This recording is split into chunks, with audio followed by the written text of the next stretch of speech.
nasceu esse projeto educacional, que é a Universidade Livre de Educação Cósmica. E a universidade, ela vem com o objetivo de despertar no participante uma consciência de cidadania cósmica por meio da integração do homem com o cosmos e a natureza. Eis a importância desse trabalho. Então, para que esse trabalho aconteça, esse projeto aconteça, algumas indicações, alguns princípios sendo observados. Além de fazer essa consciência cidadã cósmica para todas as pessoas, procuramos trabalhar bem nessa formação.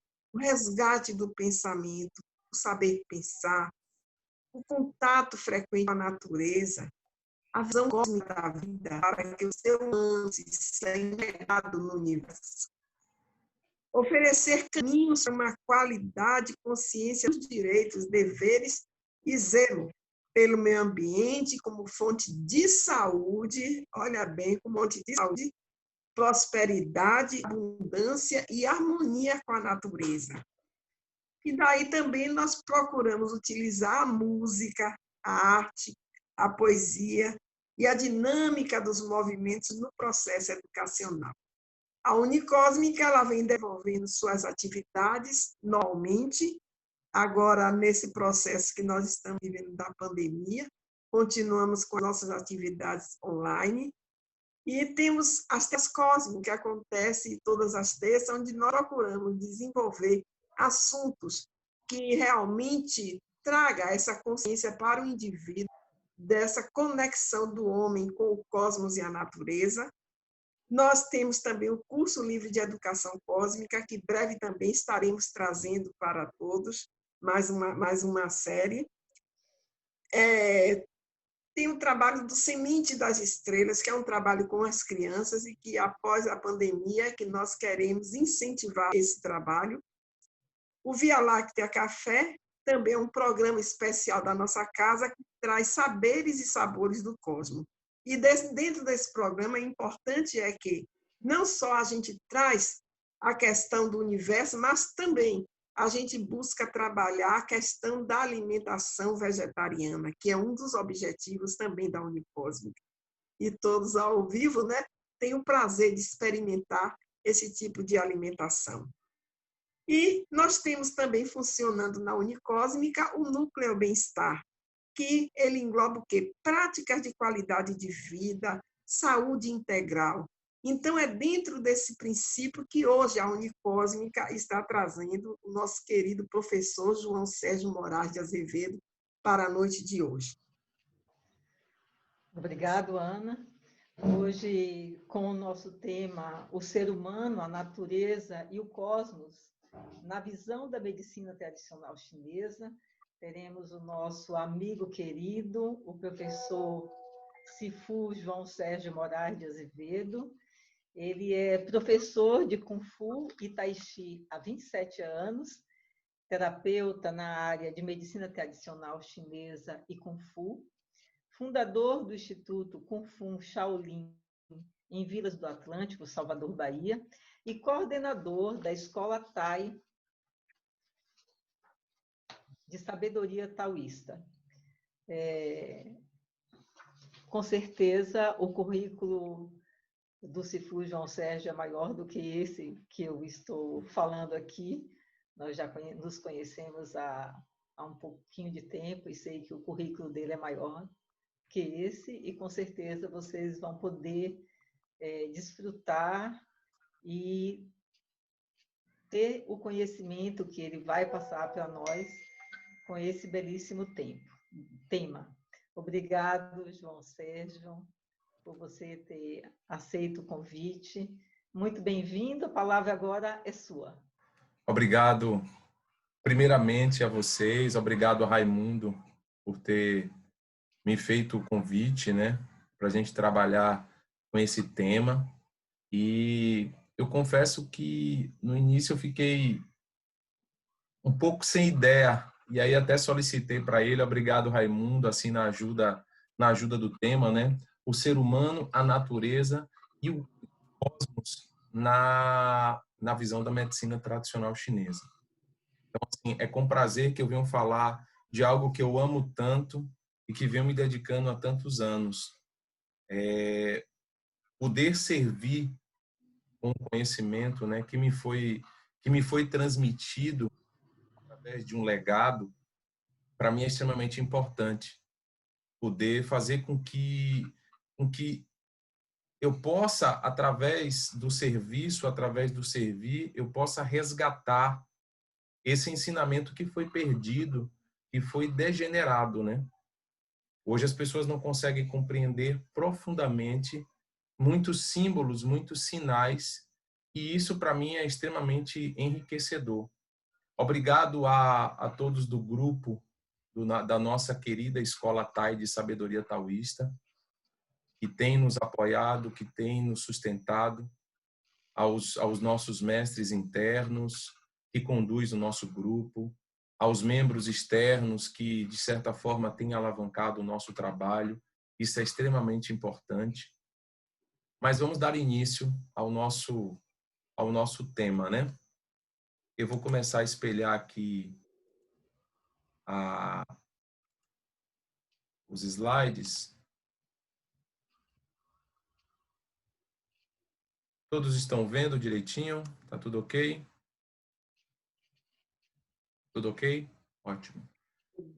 Discutindo, basicamente, o tema, né? O ser humano, a natureza e o cosmos na medicina tradicional chinesa.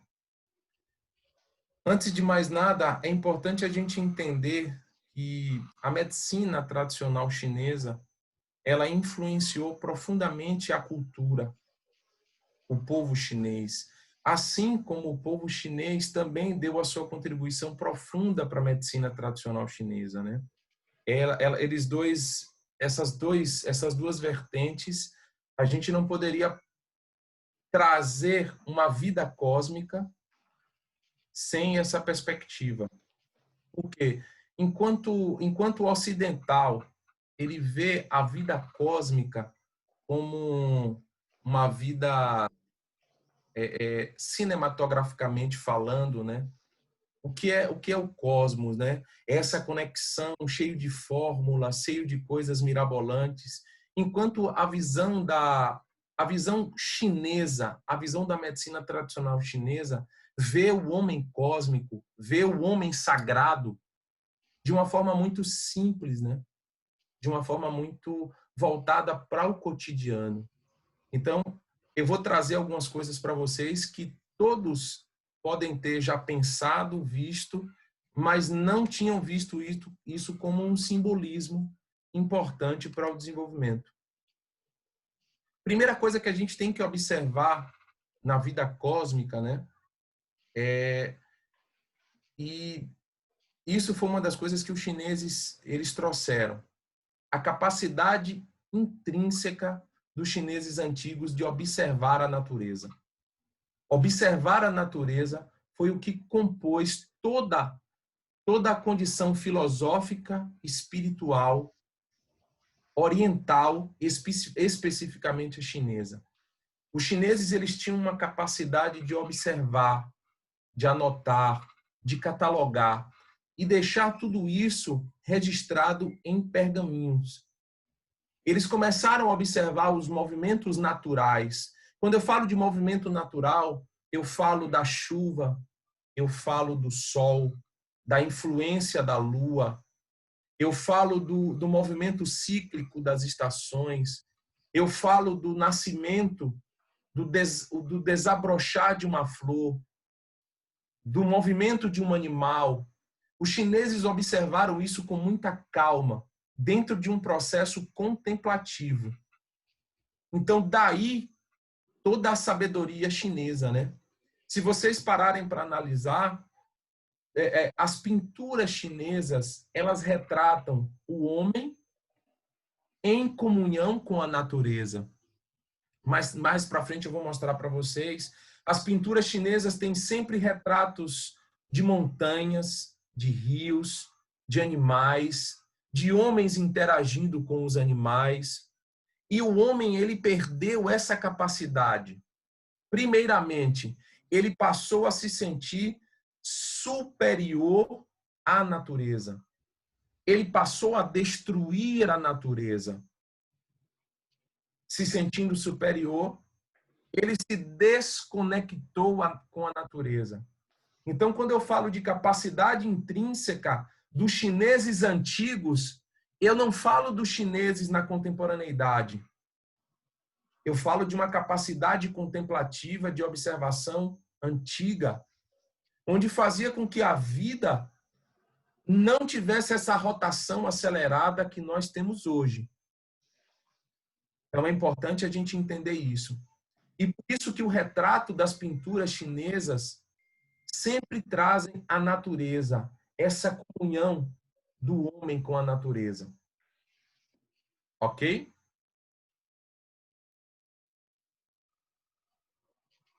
Então, o homem, a busca do homem antigo era justamente por uma vida cotidiana. Ele tinha essa conexão com a natureza e ele percebia essa união. Homem, céu e terra. Ok?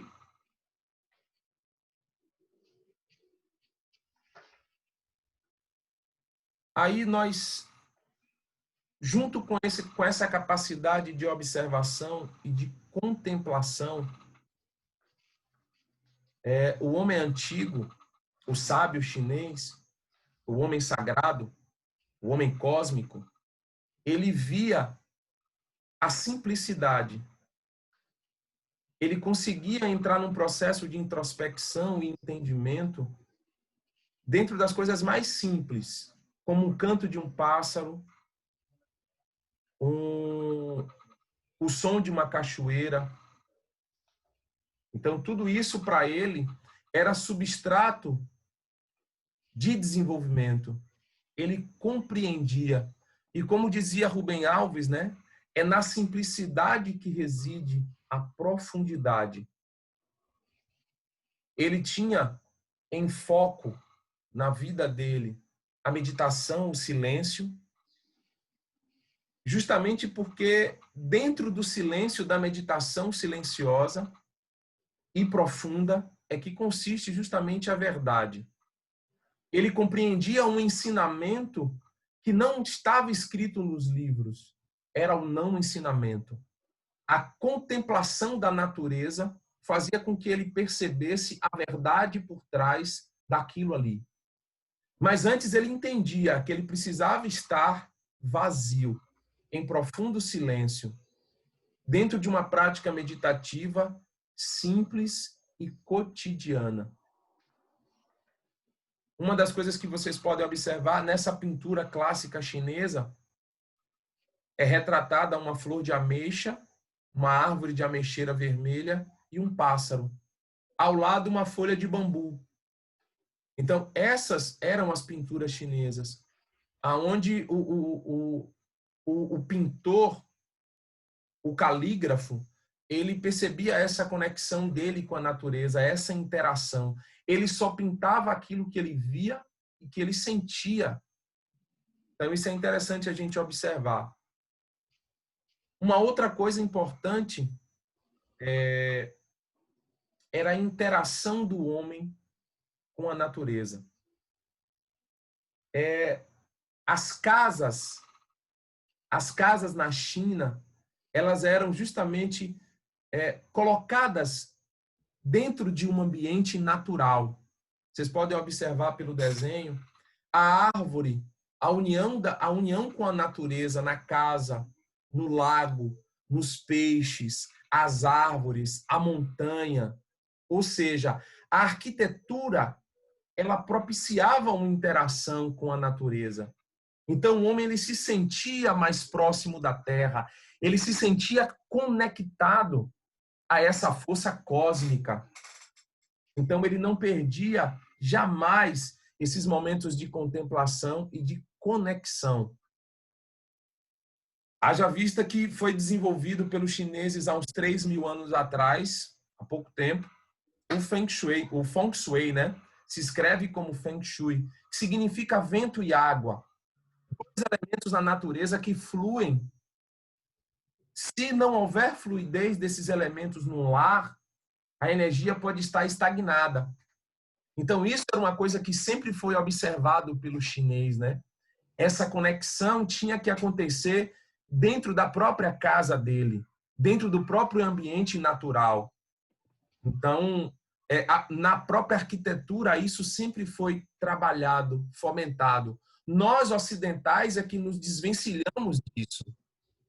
Quando a gente busca uma vida urbana, empilhados em caixas, que são os nossos apartamentos, cada vez mais longe da terra, cada vez pisando menos na terra e trazendo essa conexão do homem com a natureza, vai fazendo que cada vez nós comecemos a nos distanciar de todo esse processo. E aí a gente observa justamente esse caos que hoje está instaurado, né?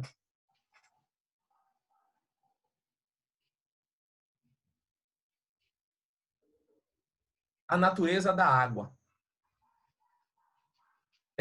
Isso sempre foi observado pela cultura chinesa, o movimento da água. Você já deve ter ouvido falar que a água se adapta a todo e qualquer recipiente. A água, ela desvia de todo e qualquer obstáculo.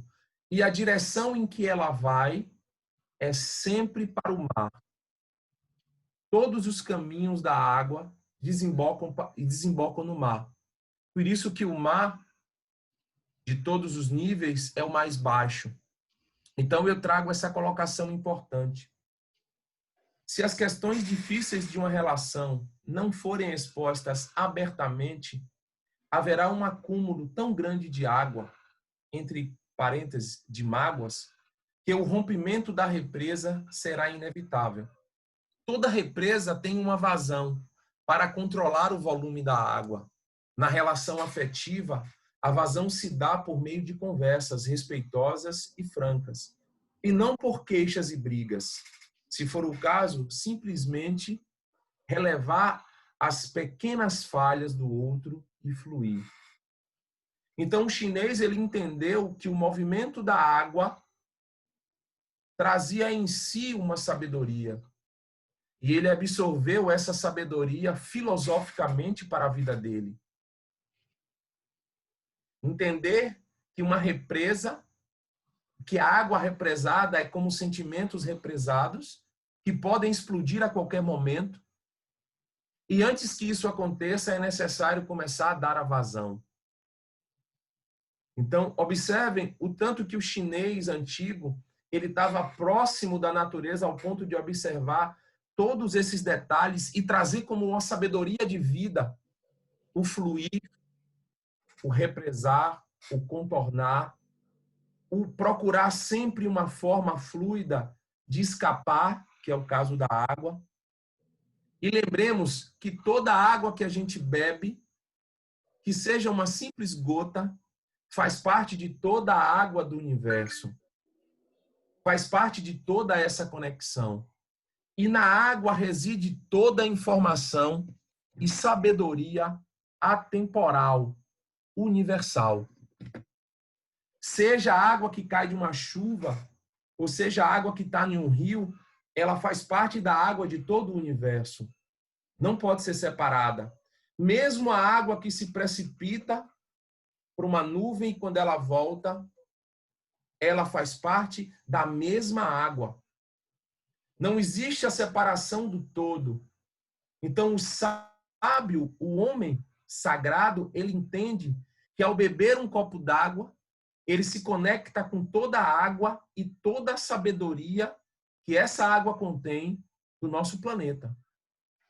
Então, voltamos de novo. O homem, ele degrada de novo, ele se sente separado da natureza quando ele destrói e quando ele joga dejetos em um rio. Quando ele não tem uma vida sustentável e ele entende que toda a água do universo é uma única água. Não adianta eu jogar dejeto no esgoto aqui porque eu estou achando que isso aqui está isolado, porque faz parte dessa cadeia. Então, isso é importante a gente entender quando nós falamos de interação homem e natureza.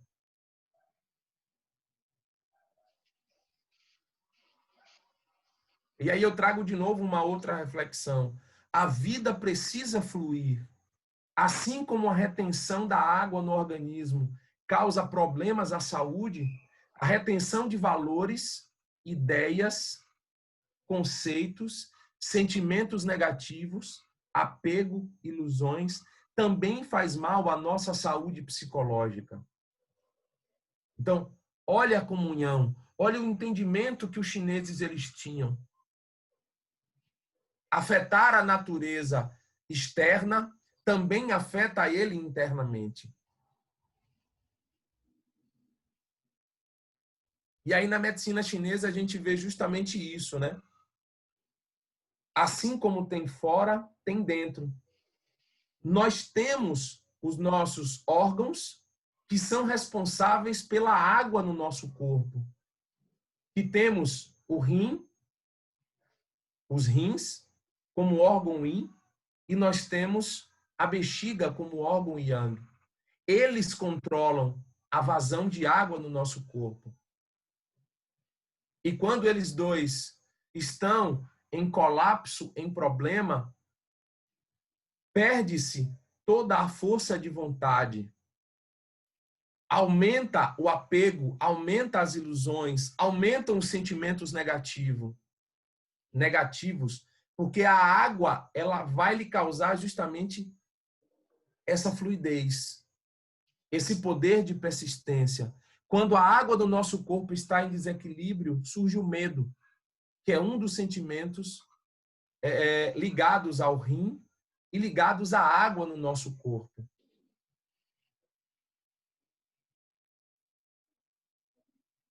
E aí nós, para entendermos a vida do homem cósmico, do homem sagrado, precisamos entender o fluido Qi, da energia, do vapor. O vapor que é desenvolvido e criado no nosso corpo. Primeira coisa básica que a gente tem que entender. O Qi é a substância primária do universo. Nós somos energia. Nós somos Qi condensado. Se não houvesse essa condensação, nós não teríamos corpo físico. O que difere o nosso corpo para os outros elementos, como uma rocha, como a terra, é a densidade e a aglomeração dessas partículas. Sentir essa energia no nosso corpo e na natureza faz parte dessa conexão. Então, por isso que os chineses eles sempre fomentaram práticas em que eles começavam a perceber, a estudar, a entender, a sentir essa energia que fazia parte da natureza, do cosmos, dentro do próprio corpo dele. Nós não estamos separados do todo. Fazemos parte do todo. Então, tudo que foi estudado de trabalho energético foi justamente com o objetivo de percebermos essa conexão. Então, temos na cultura chinesa o Qigong, o Tai Chi, o Kung Fu, e a própria medicina tradicional chinesa, ela buscou o estudo, o entendimento, o equilíbrio e o desequilíbrio dessa energia no nosso corpo, quais as consequências que isso pode causar, quais os desenvolvimentos espirituais que isso pode trazer através dessa conexão. Então, a gente não pode pensar em natureza sem antes entendermos que fazemos parte e que tudo que compõe a natureza também nos compõe. Isso é chamado de Qi, de energia. Os japoneses chamam de Ki, os indianos chamam de Prana. Então, tudo isso que nós vemos no universo é energia. nós somos seres humanos compostos de energia. Não tem do que ser dito. Então, se nós somos energia, então nós podemos nos trabalharmos, moldar essa energia, ampliar, diminuir. Podemos adoecer se essa água está estagnada, se essa energia não flui, se essa energia está em desequilíbrio. Então, não há como nós percebermos uma patologia no nosso corpo se não tivermos esse entendimento, essa clareza, essa conexão. O ser humano adoeceu a partir do momento que ele perdeu esse contato.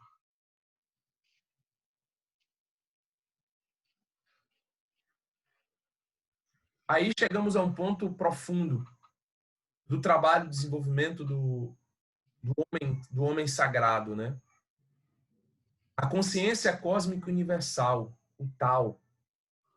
Uma consciência inteligente que não pode ser controlada, que não existe controle e que também não visa controlar nenhum ser humano. É paradoxal a gente falar em seguir as leis do Tao, porque o Tao ele é tão fluido e tão natural, não existe lei. Então, perceber essa energia cósmica universal é como você sentar em um barco sem remo e seguir sentado nesse barco por onde o rio, por onde o fluxo vai lhe levar. Aceitar esse processo. Então, parece uma coisa leviana, mas, como eu falei anteriormente, não se pode controlar o Tao. Não se pode criar regras para o Tao. Assim como ele também não cria regras para o taoísta, para o ser sagrado, para o homem sagrado, para o homem cósmico. Ele é simplesmente fluido, natural.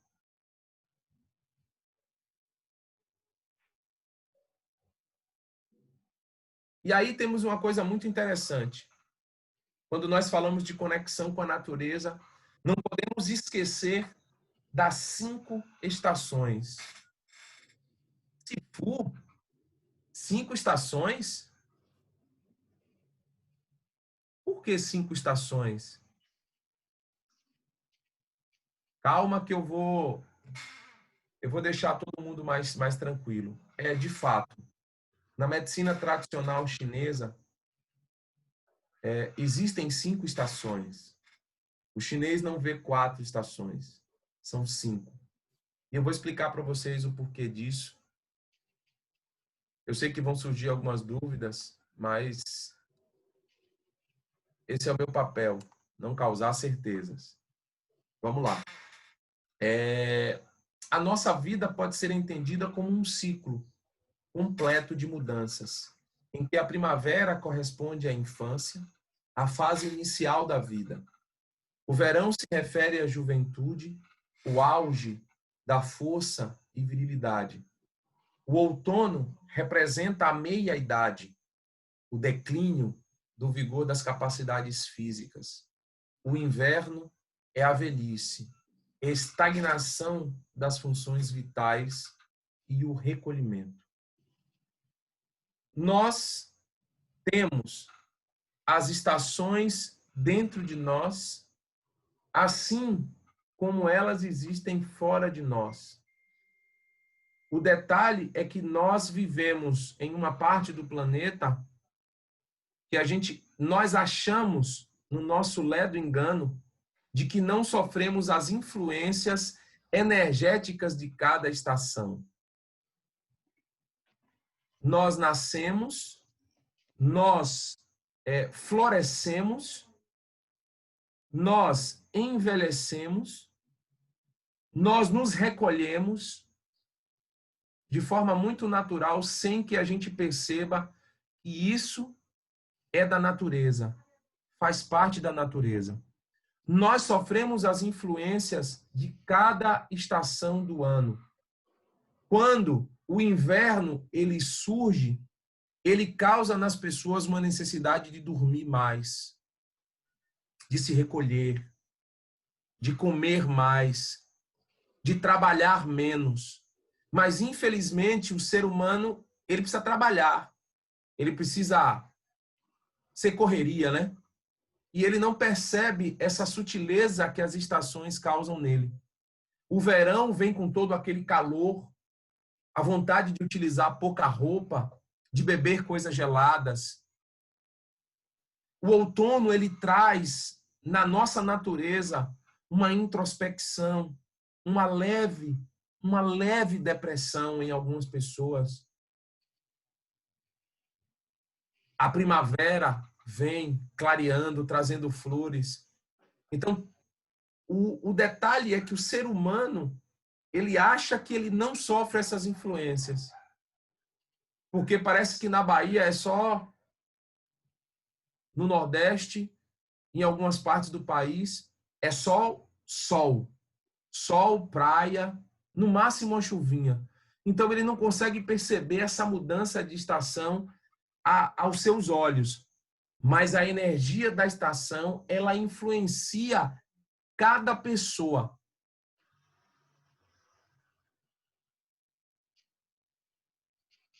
Então aí podemos notar alguns dos movimentos interessantes, né? Um pouco mais aprofundado do que eu falei. A primavera, início do ciclo. A vida retoma a atividade. As flores surgem. Os animais saem do seu estado de hibernação. O movimento é momento de iniciar o plantio. Tudo volta a pulsar. Então, esse é o movimento da natureza, né? O verão é um momento de plenitude. Noites curtas, dias longos, muito vigor, a vida entra em ebulição. A energia, a flor da pele, né? Como eu acabei de falar, a necessidade de utilizar poucas roupas. Porque o chi, a energia, ela está passando superficialmente. Imaginem que numa árvore, no inverno, a seiva, ela começa a passar mais profundamente. No verão, essa seiva, ela começa a ficar na superfície, na casca. Isso também é com a nossa energia. Isso também é com o nosso sangue. Até um tratamento de acupuntura feito no inverno, ele é diferente de ser feito no verão. Porque os nossos fluidos, o nosso sangue, o nosso chi, ele está cada vez mais profundo. E a cada vez que ele vai passando da primavera, do verão, ele começa a aflorar. A vida dentro do nosso corpo começa a aflorar. Existe abundância na natureza no verão. A pessoa ela tem disposição de fazer atividade física, de acordar cedo, de dormir tarde. Isso é o movimento das estações influenciando os seres humanos. Depois nós vemos o outono, início do declínio. A luz perde sua força. As noites ficam mais longas, a energia começa a estagnar e se recolher. As folhas caem para poupar a energia das árvores. Nesse momento, as árvores elas começam a diminuir o seu processo. As folhas começam a cair para que elas não façam fotossíntese. Lembrem-se, elas estão entrando no momento de recolhimento. E é engraçado que nós, seres humanos, não entramos nesse momento de recolhimento. Não estamos em conexão com essa sabedoria. Com esse não conhecimento.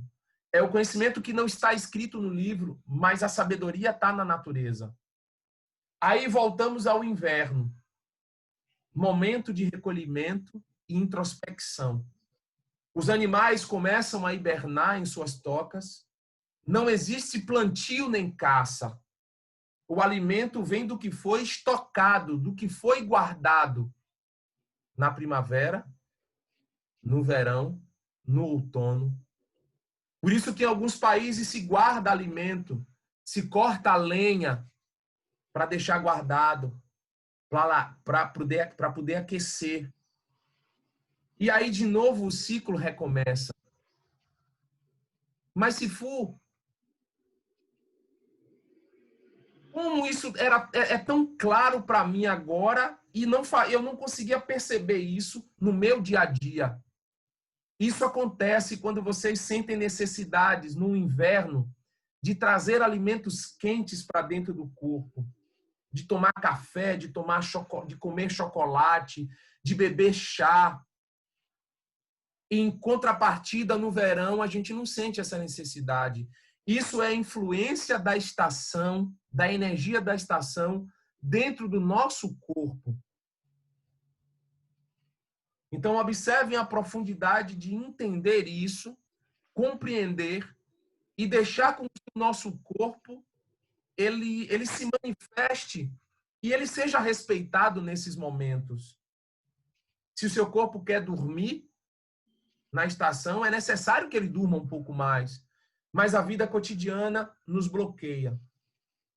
Não nos deixa seguir justamente esse fluxo que a natureza nos oferece, nos impõe.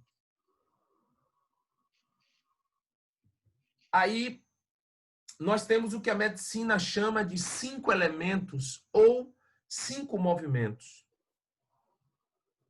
Na palestra que eu fiz a convite de Marli, eu falei sobre o fogo. Só que agora eu vou conseguir detalhar um pouco mais sobre os outros elementos, e aí eu descrevo para vocês as 5 estações. Tá? Vamos começar pela primavera, que é onde tudo floresce. A primavera é a madeira no nosso corpo, representada pelo fígado e pela vesícula biliar. Os sentimentos que podem causar desordem a esse órgão é a raiva, o rancor, a mágoa. Assim como o sabor que pode causar desordem é o ácido.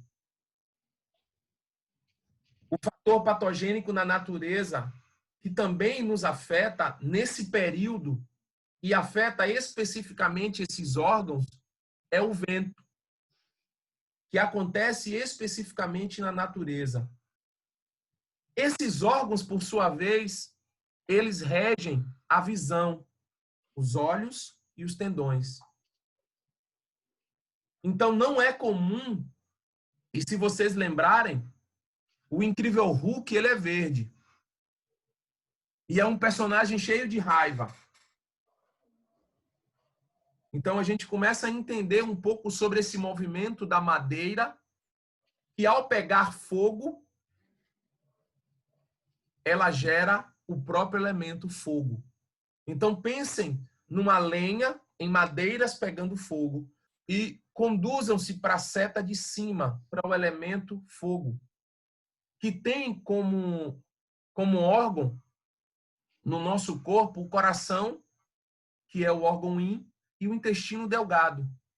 O sentimento que causa desordem nesse órgão é a euforia.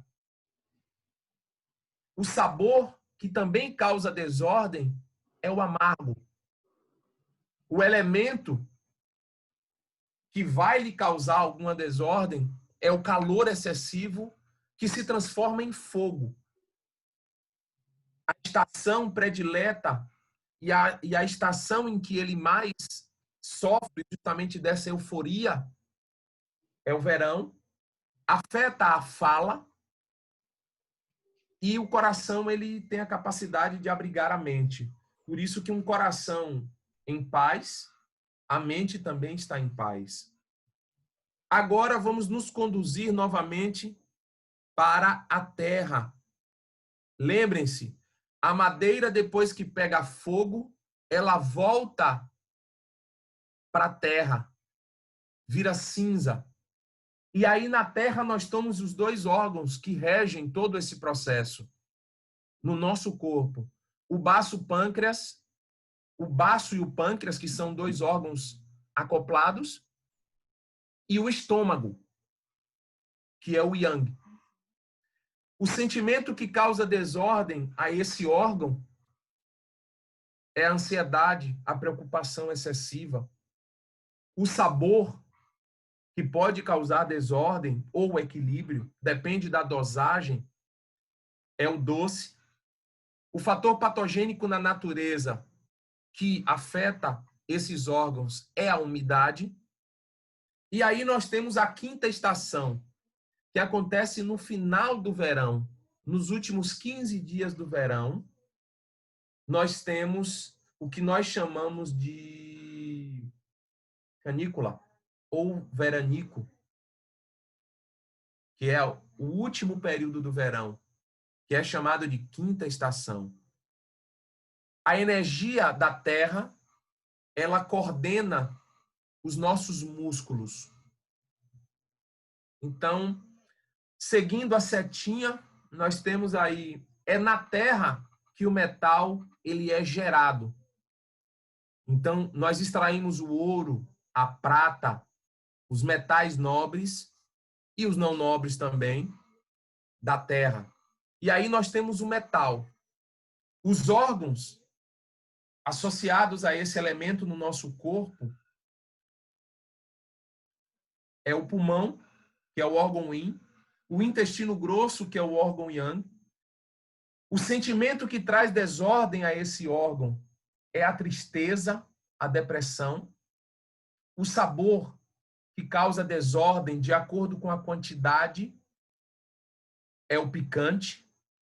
O elemento com o qual ele se afiniza é a secura. Por isso que os pulmões devem estar sempre umedecidos. E existe uma relação dele com a água. Por isso que existe a nebulização, caso não haja essa umidificação natural vinda dos rins. E aí, a estação em que esse órgão ele vai florescer ou ele vai declinar é sempre o outono. Esses órgãos vão reger a garganta e o nariz. Aí nós, se vocês se conduzirem pela seta, o metal, quando ele é derretido, ele volta ao seu estado líquido, gerando a água. E aí nós temos a água no nosso corpo, que é regida pelo rim, o órgão yin, bexiga, o yang.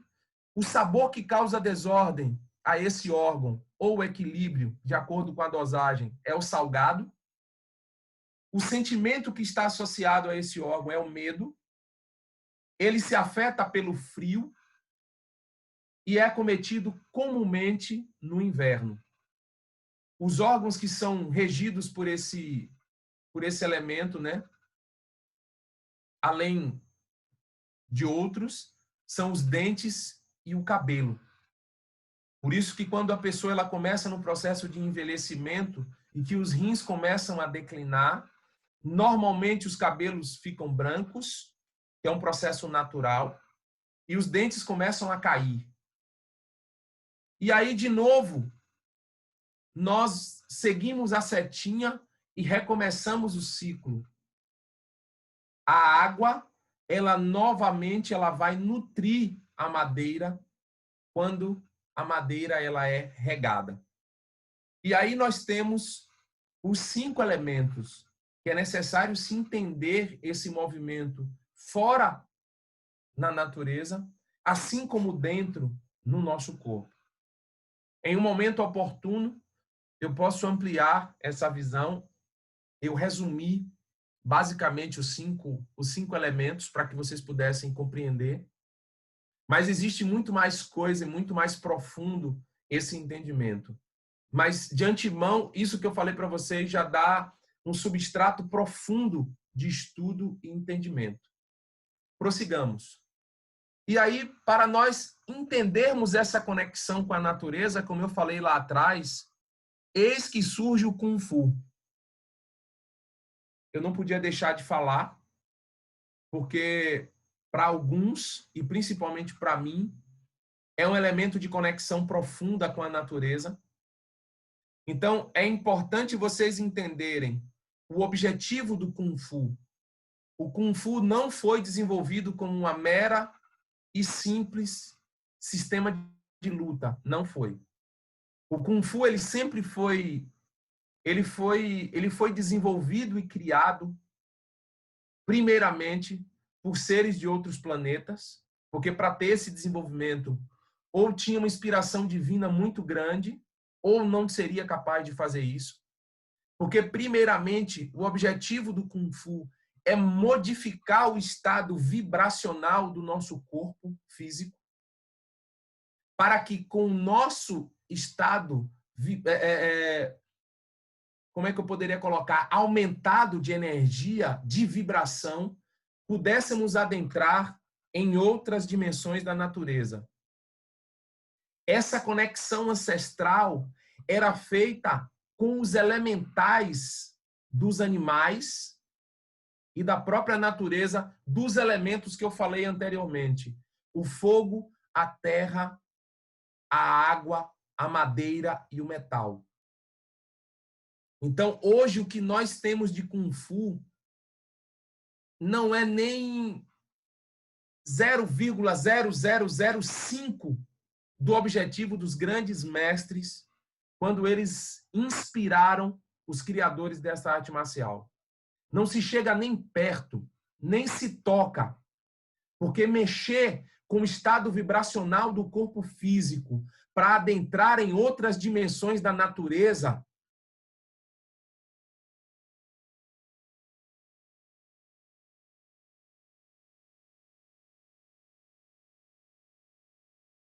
não é uma coisa comum. Não é qualquer pessoa que faz. Então, a ideia primordial era se conectar aos elementos, os elementais de determinados animais e adquirir o poder, adquirir a força desses animais. Quem já estudou xamanismo vai me dizer que eu não estou mentindo. A cultura xamânica fazia essa conexão com os animais. Por isso, a sabedoria contida nos movimentos era como você se conectar com os antepassados, como num portal. O movimento que foi repetido por séculos, ele traz em si uma energia que não pode ser represada por paredes. Ela se propagava. Então, quando você repetia aqueles movimentos, você se conectava a um estado vibracional e você adquiria a sabedoria que foi inserida naqueles movimentos. Por isso que cada estilo de Kung Fu, ele traz em si uma carga genética. Eu não estou julgando que seja boa ou que seja ruim, mas ela traz uma carga genética que influencia o seu praticante a nível físico, mental e espiritual. Se essa carga genética contida em um estilo de Kung Fu não for boa, não se constrói um grande mestre. Aí nós temos exemplos de estilos antigos, não que existe hoje, mas estilos que imitavam não só o movimento do animal, mas a sua expressão na natureza, a sua energia, a sua vibração. Nós temos o tigre, a águia, o leopardo, a garça, estilos antigos como o estilo da lua, que não existem mais. Eles traziam o elemental desses animais. Então, imagine essa conexão direta com a natureza, através de movimentos. Era como uma conexão com o Wi-Fi, diretamente da divindade. Sem precisar de roteador. E aí temos o que poucos mestres falam, poucos mestres sabem. Muitos treinaram Tai Chi e sequer tocaram a superfície do que eu chamo de Tai Chi esotérico. Eu não, perdoe-me. Do que os grandes mestres chamam de Tai Chi esotérico. O Tai Chi é a verdadeira expressão do Chi, do Tao, no corpo humano. E não raro, grandes mestres de Tai Chi tinham conexões espirituais com os logos planetários de diversos sistemas solares.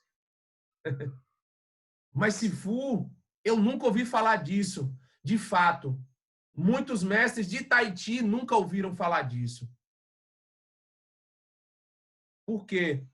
Isso precisou ser destruído, cortado, embotado na República Comunista, na Revolução Comunista de Mao Tse-tung. Ele teve os mestres, para permanecer com Tai Chi e continuar ensinando, eles tiveram que suprimir esse conhecimento espiritual que levaria os chineses a um novo despertar espiritual. Ele veio com o objetivo de cortar.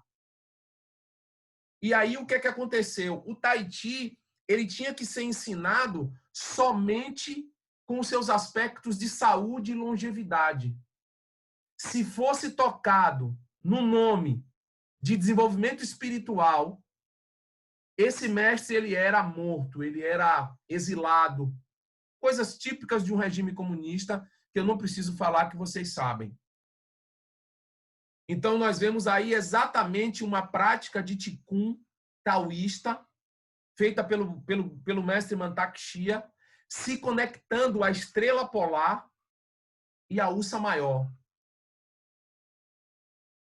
Então, o que eu estou falando é comprovado por um grande mestre.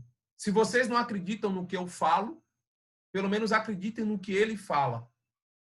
Ele tem muitos anos com isso e, de fato, os passos em que o Tai Chi é desenvolvido descrevem órbitas planetárias das mais diversas.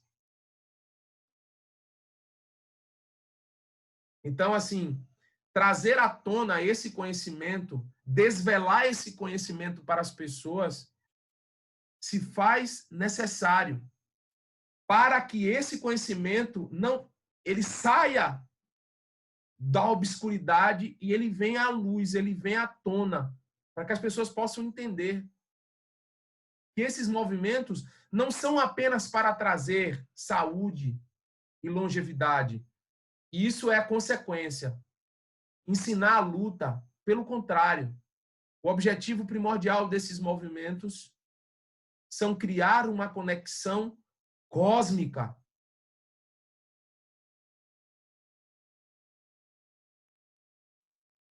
E aí nós temos uma coisa interessante. Como eu falei lá na frente, entender que para você ter uma vida espiritual, para você se tornar um homem sagrado, você precisa ter virtudes. Você precisa viver no cotidiano.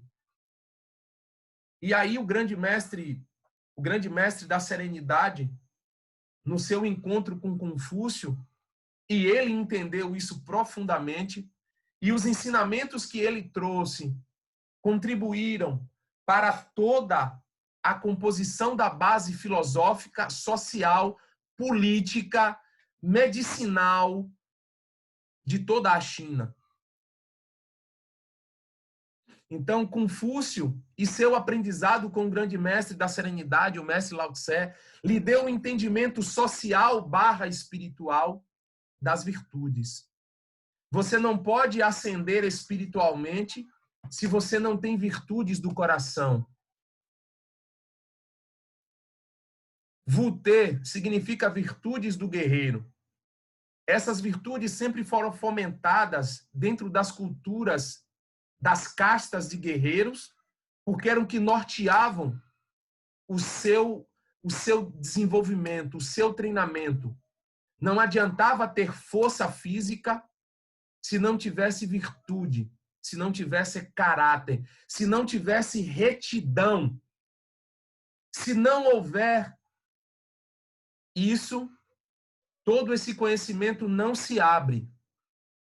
Esse é o mecanismo que abre todas as portas de uma arte marcial, de um conhecimento, de uma sabedoria, de uma linha espiritual. É ter virtude. Porque se você vai adquirir esse conhecimento e ele não será usado em prol da humanidade, do serviço, você não vai abrir essas portas. Então nós temos aí a compaixão, a cortesia, a fidelidade, a sinceridade, a justiça, a honra e a coragem como pilares fundamentais para o desenvolvimento espiritual, dentro dessa linhagem que eu estou falando. Isso se comprova com o Tao Te Ching, o livro das virtudes, o livro do caminho das virtudes.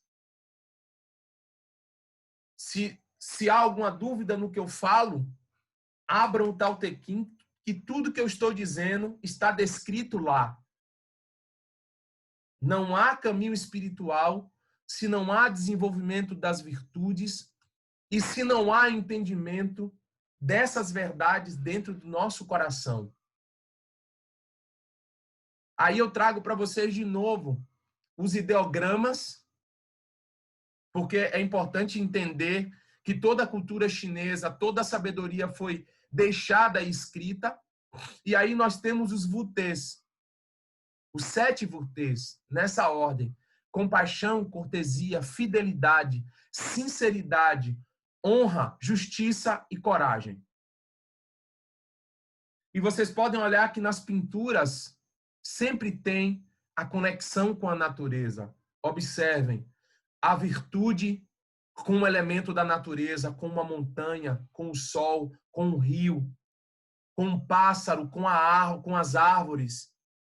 Não existe essa separação. E também não pode existir essa separação se não houver o equilíbrio das polaridades. É dentro desse equilíbrio das polaridades, do yin e do yang, do homem e da mulher, do princípio masculino e feminino, que nasce o homem sagrado, o homem cósmico. A vida conduz o homem, na verdade não é um nome. A vida conduz o homem por caminhos tortuosos e imutáveis. Muitas vezes o curso é bloqueado e em outras segue desimpedido. Ora, pensamentos sublimes vertem-se livremente em palavras. Ora, o pesado fardo da sabedoria deve fechar-se no silêncio. Mas quando duas pessoas estão unidas no íntimo dos seus corações, podem romper até mesmo a resistência do ferro e do bronze. E quando duas pessoas se compreendem plenamente no íntimo dos seus corações, suas palavras tornam-se doces, fortes, como a fragrância das orquídeas. Então, isso descreve a harmonia e o equilíbrio das polaridades. Isso é extremamente profundo.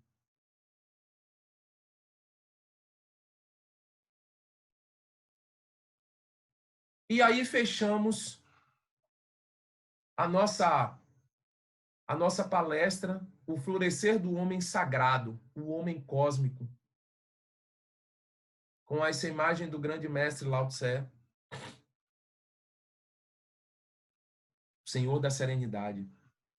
Para os taoístas, importante desenvolver a compaixão, porque eles entendem que uma coisa interfere na outra, uma coisa está ligada à outra. Sabem que gostar de uma parte é gostar do todo, gostar do todo é gostar de uma das partes. Respeitar a natureza é respeitar cada gota de chuva, cada ser humano, qualquer pedaço de algo sagrado é sagrado. Como diz Milton Nascimento, né? Tudo que move é sagrado. E a natureza tem esse movimento. Então, observem que respeitar a natureza é respeitar o nosso ser cósmico. A nossa natureza cósmica. Porque não estamos dissociados de todo esse processo. Estamos ligados a ele. E aqui eu finalizo e agradeço a todos vocês. Quem tiver perguntas. Gratidão, Sifu, pela sua belíssima e clara explanação.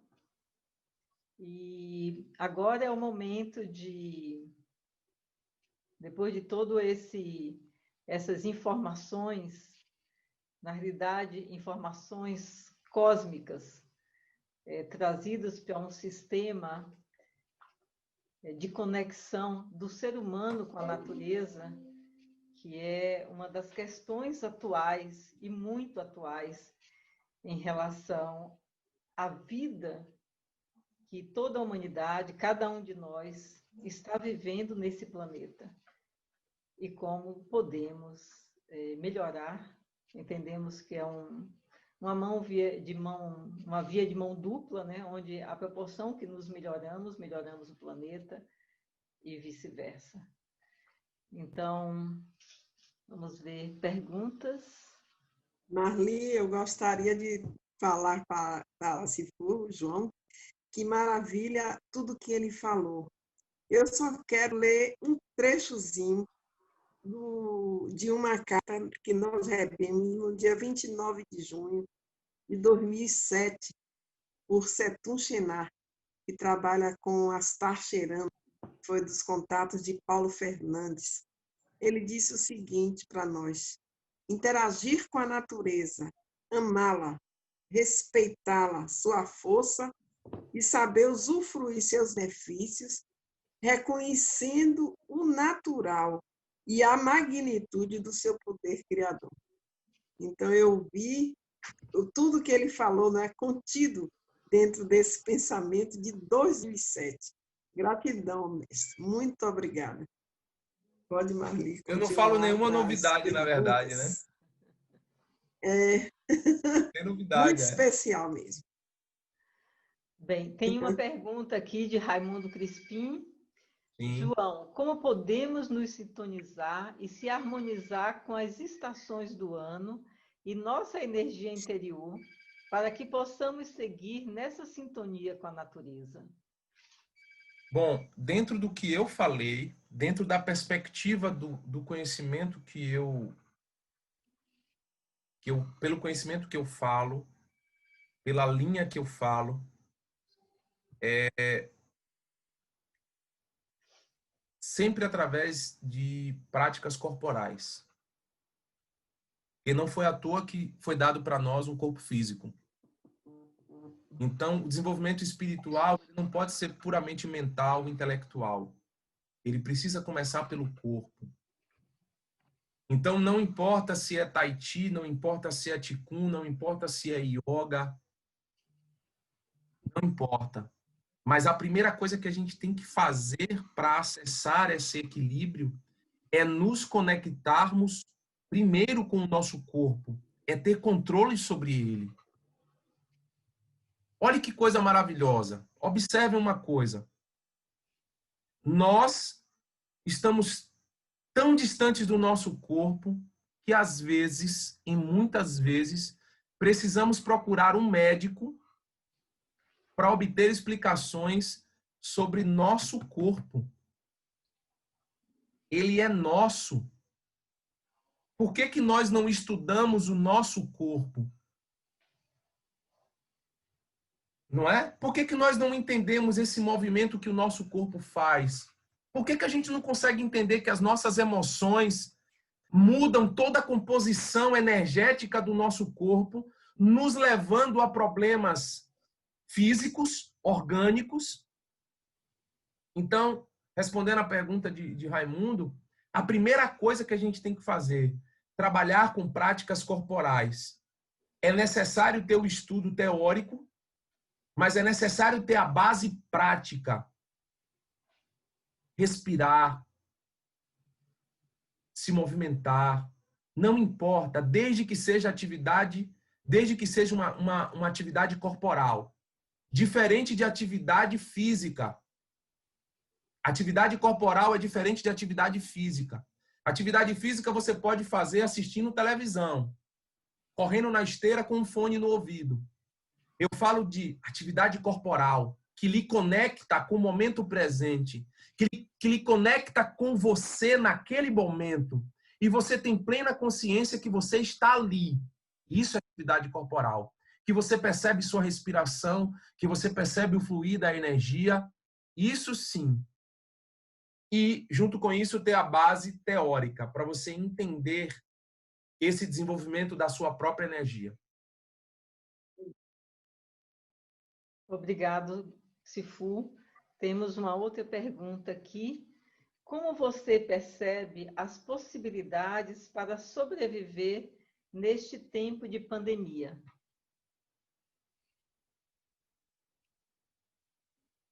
Como eu percebo as possibilidades para sobreviver neste tempo de pandemia? Eu prefiro possibilidades para viver. Eu havia conversado recentemente isso com uma aluna minha, onde eu falava justamente isso. A pandemia não é a doença. A pandemia é a cura. Doença, a idade já estava. Alguns podem discordar de mim, mas ela veio para curar. E primeira coisa que a gente tem que ter, o entendimento que isso tem que ter. Primeiro, a aceitação do processo. E segundo, entender a impermanência. Nada vai durar para sempre.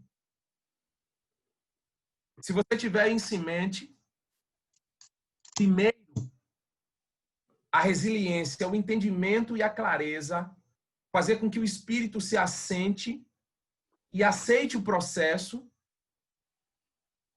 Muitas vezes as pessoas agonizaram dentro de casa porque nunca sentaram, nunca foram obrigadas a ficar sozinhas consigo mesmas, a sentar diante de uma parede e fazer uma meditação silenciosa, a entrar num processo de quietude e aceitar o processo, e entender que isso tem um início, tem um meio e vai ter um fim.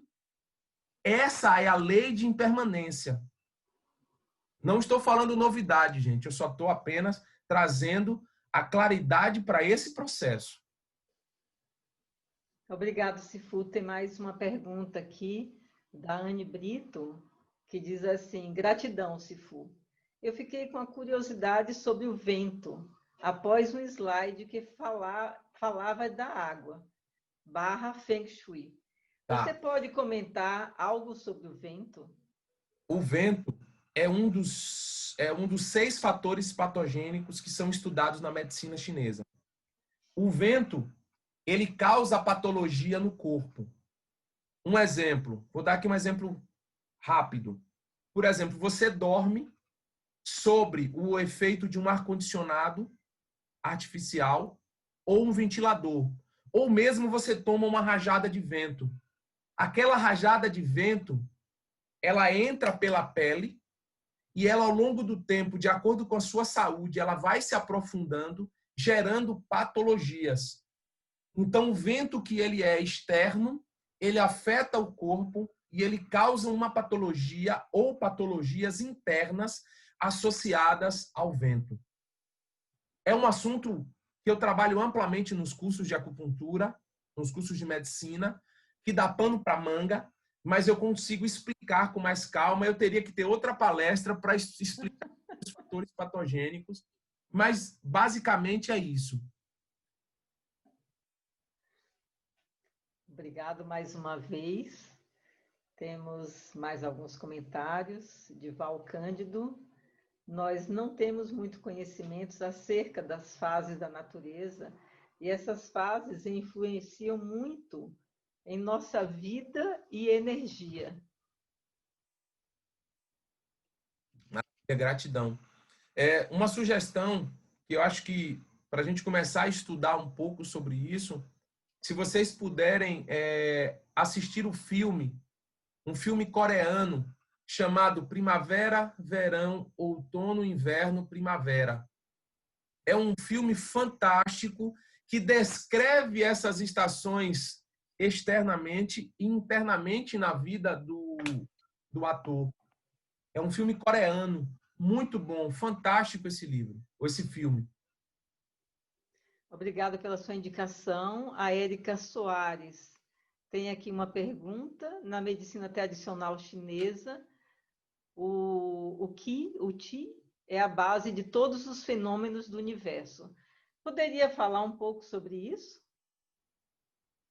Existe um Qi primordial original que compõe todo o universo, né?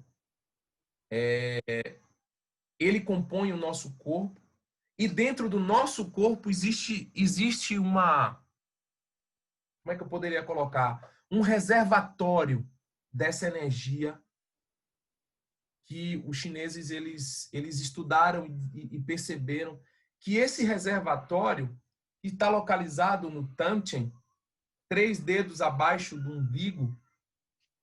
Ali reside toda a informação, não só da nossa vida atual, essa que nós estamos vivendo agora, com toda uma sabedoria conectada a essa energia atemporal. Então, o que que nós, como praticantes, fazemos, né? Fazemos justamente essa energia chamada de Qi, ela se manifestar no corpo, ela transbordar no corpo, ao ponto de criar essa conexão com o cosmos, com a natureza. E percebermos que dentro do nosso corpo, essa energia, ela também tem atuação, assim como na própria natureza, ela também tem a sua atuação. E não é diferente. É como criar uma sintonia de rádio. Você sintoniza e você consegue perceber ondas finas, sutis, imperceptíveis para uma população, para uma humanidade embrutecida, materialista, concreta, rígida, pontiaguda. Então, essa energia, ela é o que compõe o nosso corpo, ela é o que compõe aonde a gente pisa, aonde a gente está, tudo se modifica de acordo com o nível vibracional. A física quântica já tinha percebido isso quando Frijo Capra começou a estudar, e ele descreveu no livro Tal da Física, justamente esses movimentos de pulsar do universo, de contração e retração, que são os mesmos movimentos que nós temos dentro do nosso corpo realizado pelos átomos, pelo Qi. Só que os mestres antigos já sabiam disso há muito tempo.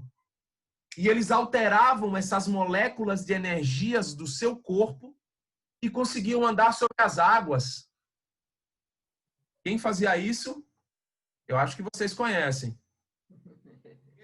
Os antigos mestres atravessavam paredes como se estivessem atravessando uma cortina de água, porque eles entendiam que esse Qi que existia na natureza era o mesmo que fazia parte do corpo deles. Então, eles podiam, de acordo com o seu pensamento, com a sua vontade, alterar essas moléculas e fazer do corpo o que eles queriam. Se teletransportar, mexer na molécula do corpo de outras pessoas, dos alimentos. Então, isso é um pouco, talvez resumidamente, o que é o Qi, o que é a energia e a influência que ela tem na nossa vida. Maravilha. Temos mais algumas perguntas aqui.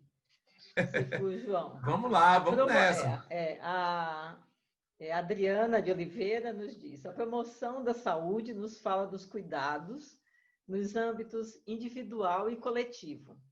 Se Sim. possível, trazer elementos da saúde coletiva e comunitária.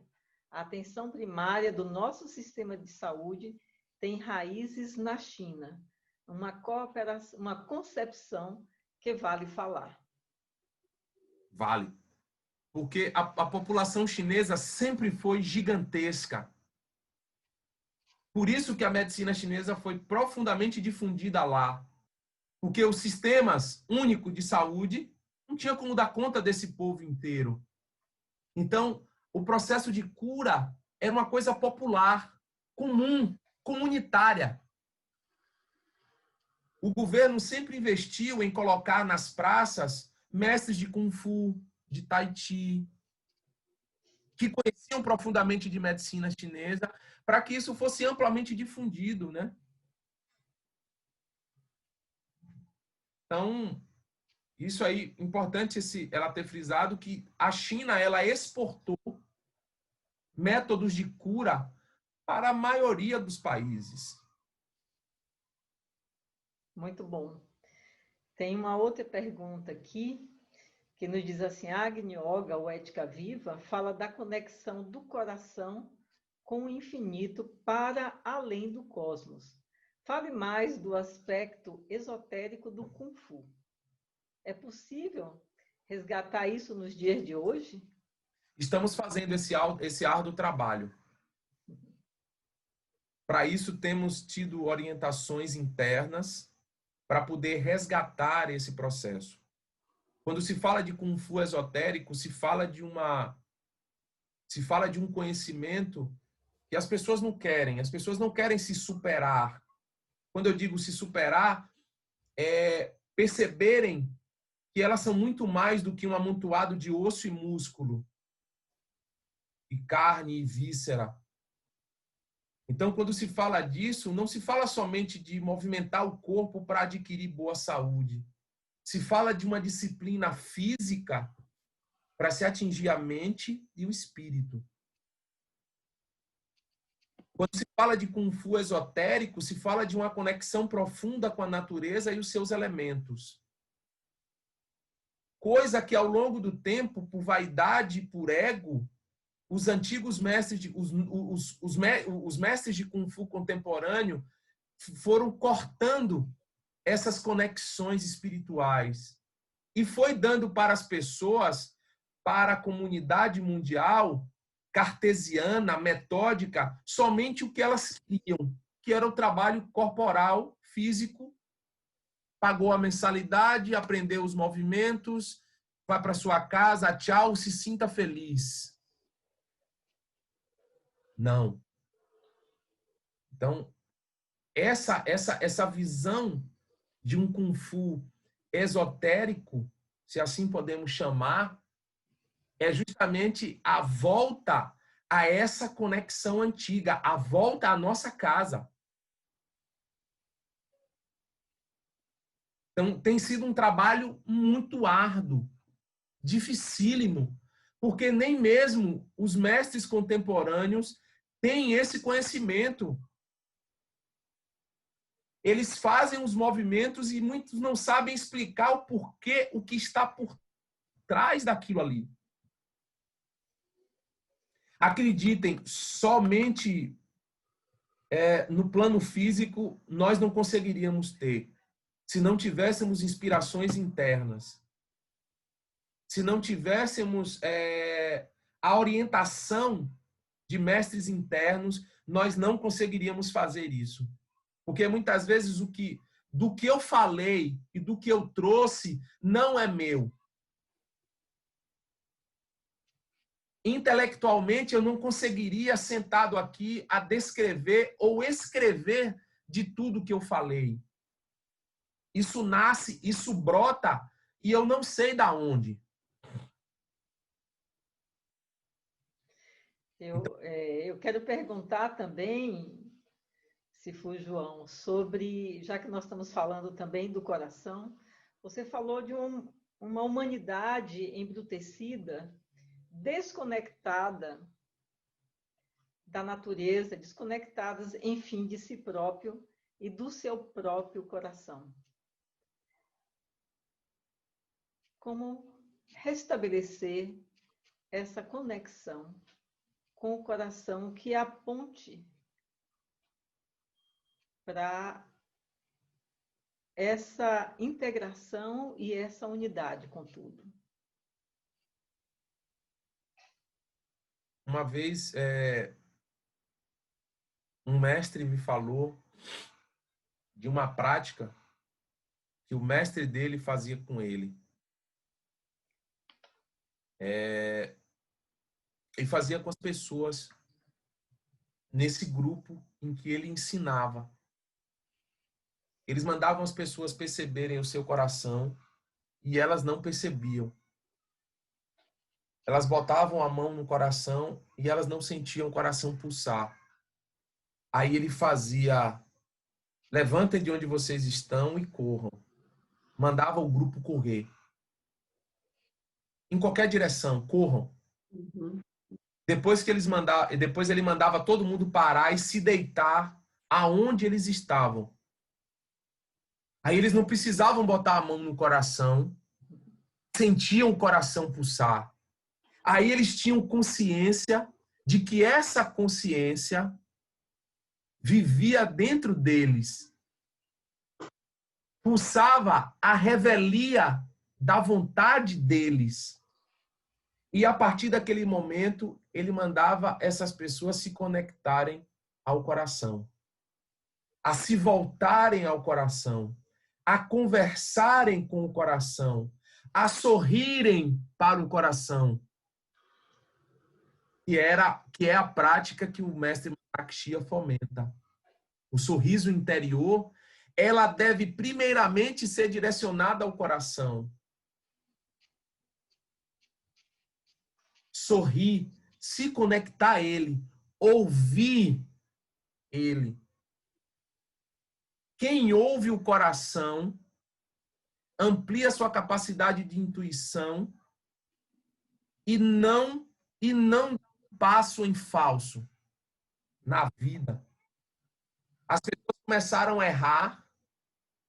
Quando eu digo errar, em todos os aspectos, emocionais, profissionais, em todos os caminhos, porque deixaram de ouvir o seu coração.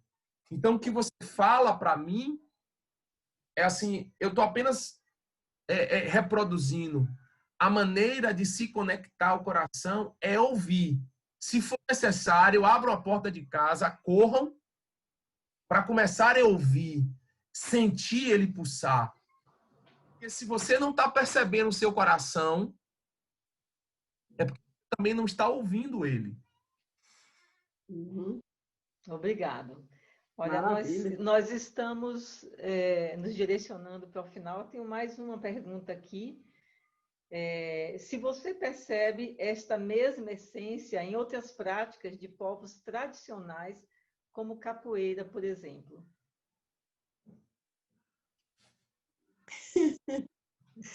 Bom, não é que não tenha, não é que não exista, mas precisa vir um mestre ou uma mestra que resgate esse conhecimento ancestral e que traga para ele isso, que traga para essa prática corporal essa conexão. Eu não posso dizer que não tem. Eu posso dizer que eu não vi ninguém até hoje fazer isso. Mostrar para mim que a capoeira vai conectar ela com o espírito. Vai transformar ela em um ser sagrado, em um homem sagrado. E me mostrar de tudo que eu falei agora, de todo esse arcabouço filosófico, espiritual, aí eu já passo a crer, a entender que existe a capoeira como um caminho espiritual. Por enquanto, eu não vi. Não digo que não tem, mas não vi. Muito obrigado, gratidão imensa, não somente pela sua explanação, mas pelas respostas que você está trazendo aí para as pessoas. E, na realidade, agradecer a você, agradecer a todas as pessoas que aqui estão, a toda essa constelação que aqui se formou, com todas essas energias estelares e ancestrais. E eu acredito que podemos já nos dirigir para o encerramento, não é isso, Ana? Exatamente. João, Então, gratidão pela passo para a clareza Ana, para as que palavras você finais. passou para nós, um ensinamento com muita clareza, com muita conexão. Você é realmente educador cósmico, viu? Parabéns para você, gostei muito da sua fala, a forma com que você colocou para nós este conhecimento tão especial. E eu gostaria que, nesse momento, com sua permissão, agradecer também a todas as pessoas que se fizeram presentes aqui na noite de hoje. Um beijo no coração e um dever de casa para a gente, diante da fala do nosso querido João. Qual o seu olhar hoje para a Terra, diante de tudo que ele falou? Qual a importância dos mares, cachoeiras e montanhas? Qual a importância de respeitar o ar em locais puros? Qual a importância de caminhar em meio a grandes árvores? Por que preservar a natureza? E finalizando, algo que ele falou com muita insistência. Qual a importância da água e por que devemos economizá-la? Então, são pontos que nos levam a uma reflexão para que nós possamos abrir esse caminho nosso de integração do homem com a natureza e também com o cosmos diante de tudo que ele falou. Então, muito obrigada, João. Gratidão, gratidão, gratidão. Obrigado. Fique certo que você vai voltar várias vezes. Não vai ser mais uma vez, várias vezes. Ótimo. Muito obrigada. Estou à disposição quando Namastê precisarem. a todos. Que nós tenhamos um bom final de semana